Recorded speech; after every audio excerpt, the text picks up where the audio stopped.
उत्तर प्रदेश में cabinet expansion को लेकर जो सीक्रेट थे वो ओम प्रकाश राजभर ने ओपन कर दिया और साफ कहा है अमित शाह से मीटिंग के बाद खरमास में कैबिनेट एक्सपेंशन होगा जिसमें वो कैबिनेट मंत्री भी बनेंगे। हमारे साथ ओम प्रकाश राजभर मौजूद हैं क्योंकि अभी दिल्ली में मुलाकात हुई है, इनसे खुद बातचीत करते हैं।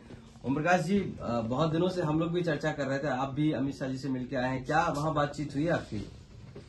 देखिए, मंत्रिमंडल विस्तार के संबंध में खरमास के बाद किसी दिन विस्तार हो सकता है। उन्होंने कहा कि जो उनसे हमने पूछा तो उन्होंने कहा कि खरमास के बाद इसको हम करवा देते हैं। ओके, तो क्या ये जो राम मंदिर का वो है प्राण प्रतिष्ठा, उसके पहले ही 15 तारीख के आसपास बता रहे हैं आप? बताया तो हमको यही है।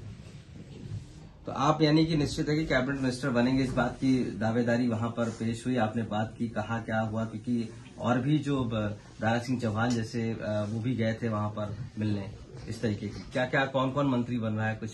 देखिए, सबकी बात हम नहीं बता सकते। भारतीय समाज पार्टी बहुत पहले से तय है। हम लगभग साल भर से आप लोगों से कहते हैं कि जिस दिन विस्तार होगा उस दिन राजभर मंत्रिमंडल में शामिल होंगे जी। तो अब वो समय भी आ गया है, खरमास बीत जाता है तो किसी भी समय मंत्रिमंडल का विस्तार होगा तो उस दिन शपथ दिलाई जाएगी। और क्या चर्चा हुई आपकी उनके बीच में? चूंकि बहुत दिनों बाद ही आपकी मीटिंग हुई और लगातार प्रयास चल रहे थे कि कुछ सीटों को लेकर जो बंटवारे हैं वो भी बात करेंगे। आपकी लोकसभा में कितनी सीट आप लड़े उत्तर प्रदेश में? इस सीटों के संबंध में कोई चर्चा नहीं। चर्चा हुई थी वह राजभर जाति को अनुसूचित जनजाति में शामिल करने का प्रस्ताव यूपी से दिल्ली भिजवाने का।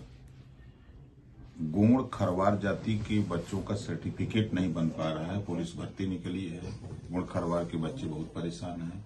उत्तर प्रदेश सरकार से शासनादेश जारी है कि इनका प्रमाण पत्र बना दिया जाए, लेकिन किन्हीं कारणों से नहीं बन पा रहा। तो ये बात मैं माननीय मुख्यमंत्री जी से भी मिला था, कुछ दिन पहले उनको भी बताया, माननीय जेपी नड्डा जी से भी कहा और कल माननीय गृह मंत्री जी से भी इस बात को कहा।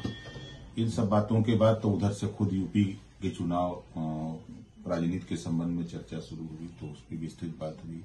फिर बिहार में चर्चा शुरू हुई कि बिहार में इस समय आप कार्यक्रम कर रहे हैं, क्या कर रहे हैं।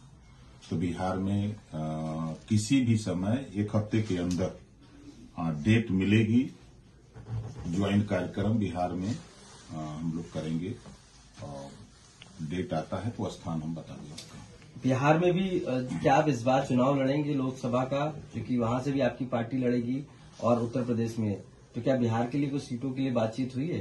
वो टाइम आएगा तो बातचीत होगी। जब पहलवान है, अखाड़ा बना है, पहलवान है तो फिर बाजेंगे ना। तो जो कयास लगाए जा रहे थे 2-3 सीटें उत्तर प्रदेश में, 2-3 बिहार में, कितनी सत्यता है इसमें आपको लगता है? भाई देखिए, जब सीट बंटवारे की बात आएगी तो निश्चित है कि उसमें हम सब लोग मिल बैठ के बात करके जो जिसको सीट मिलेगी लड़ा जाएगा। ओके, जो प्राण प्रतिष्ठा का कार्यक्रम है राम मंदिर का 20 तारीख को 22 तारीख को, उसमें आप जा रहे हैं? क्या क्या आपने शेड्यूल डिस्कस किया इस बारे में? बिल्कुल जाएंगे, निमंत्रण मिला है जाने के लिए है ना, चला जाएगा। समाजवादी पार्टी लगातार जो एक तरीके से हावी है, बीजेपी के खिलाफ बोलती जा रही है, उनके जो महासचिव हैं स्वामी प्रसाद मौर्य वो बोलते जा रहे हैं, क्या लग रहा है आपको क्यों इस तरीके से, चाहे वो इन्विटेशन को लेकर हो, हर चीज पे वार कर रही है?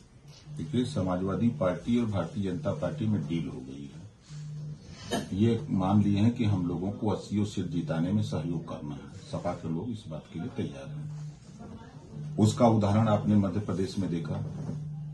खुद अखिलेश जी ने कहा कि कांग्रेस भाजपा की बी टीम है, भाजपा ने कहा सपा बी टीम है। अखिलेश जी ने खुद कहा कि कांग्रेस को वोट मत देना, चालू पार्टी है। ये नहीं बताया कि वोट किसको देना है। एक तो वो पहल हो गई। दूसरी चीज कि समाजवादी पार्टी के संबंध में या किसी पार्टी के तर्क का पत्ता एक नहीं था। बगैर अखिलेश जी की मर्जी के स्वामी प्रसाद मौर्य जी कुछ बोल नहीं सकते। इनका इशारा है कि आप ये बात बोलो ताकि जो लोग हमको वोट देना चाहते हैं ना दें, उधर चले जाए। तो कांग्रेस में क्या जो अलायंस की बातें चल रही हैं वो सब क्या फिर हवा हो रही है आपको लगता है? ये सब एक साथ रहने वाले नहीं हैं, सब अलग अलग लड़ेंगे और आपस में लड़के मरेंगे।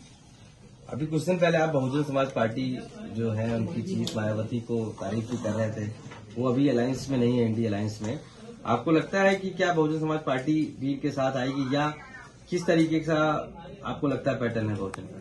वो तो मीटिंग में अखिलेश जी ने कहा कि बसपा आ जाएगी तो हम किनारा कस लेंगे, मीटिंग में कहा है। तो अखिलेश जी कहाँ चाहते हैं गठबंधन? अखिलेश जी जो वहां डील कर लिए हैं भाजपा से कि भाजपा को 80 सीट जिताना है, तो फिर उसमें क्यों शामिल रहेंगे? तो रास्ता खोजना कि जल्दी अलग होने का कोई रास्ता मिल जाए, हम लोग खर्च अलग हो जाए, सीट बंटवारे को लेकर देखिए वो अलग हो जाएंगे। ओके, यानी कि आपकी फाइनल जो अब रैली होगी वो बिहार में भी होगी और उत्तर प्रदेश में भी होगी। बिल्कुल, तो सुबह से पहले। धन्यवाद।